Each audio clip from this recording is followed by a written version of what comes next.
سلامونه احترامات. هیله لري چې تاسو ټول به روغ او جوړ یاست او ژوند مو ښه روان وي. ملګرو، نن غواړم چې ډېر په یو مهمه موضوع در سره یو څو خبرې شریکې کړم. هغه دا ده دلته چې ما بعضې داسې وطنداران لیدلي دي چې دوی کونتخه لري، کار کوي، کال 2 کاله کېږي چې دوی کار کوي او دوی ته د خپلو کونجپۍ په اړه باندې هېڅ معلومات نشته. نه دوی دې نه خبر دي چې دوی څومره کونجې لري، نه دوی په دې پوهېږي چې دوی ته کونجپۍ ورکړلی شوي او که نه. نو نن غواړم چې په کونجپۍ باندې دغه وطندارانو ته څه معلومات ورکړم. ملګرو، کونجې ویل کېږي رخصتیو ته او کونجپۍ د رخصتیو پیسې.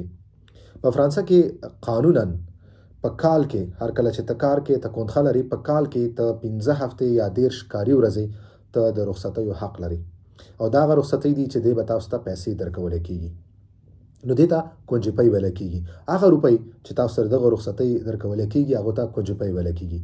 او دغه کونجپۍ د هر کال چې کله کال ختم شي، د کال په اخره کې او نوی بل کال شروع شي، په هغې کې د دې حساب کېږي او تاسو له په نوي کال په سر کې دغه پیسې درکولی کېږي. نو اوس داسې ملګري چې تر دا دمه دوی کونجپۍ نه یې اخیستي، هغه د رخصتۍ پیسې دې نه یې اخیستي، نو دوی کولی شي چې د خپل چا سره دوی کار کوي خپل پاترون سره خبره وکړي او دغه پیسې ترلاسه کړي.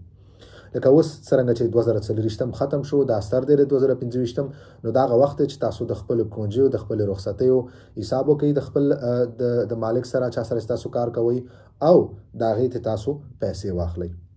نو دې ته کونجپۍ ویل کېږي او دا ستاسو قانوني حق دی.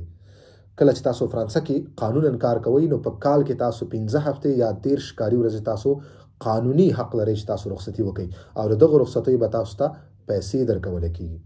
یعنې دا هغه رخصتۍ دي چې دی به تاسو له هغه ستاسو تنخواه ستاسو پیسې به درکولی کېږي او تاسو رخصت هم کولی شئ. نو که چېرې تر دا دمه تاسو دا پیسې نه اخیستي نو تاسو خپل پاترون سره خبره کولی شئ او دغه پیسې ترې ترلاسه کولی شئ. مننه.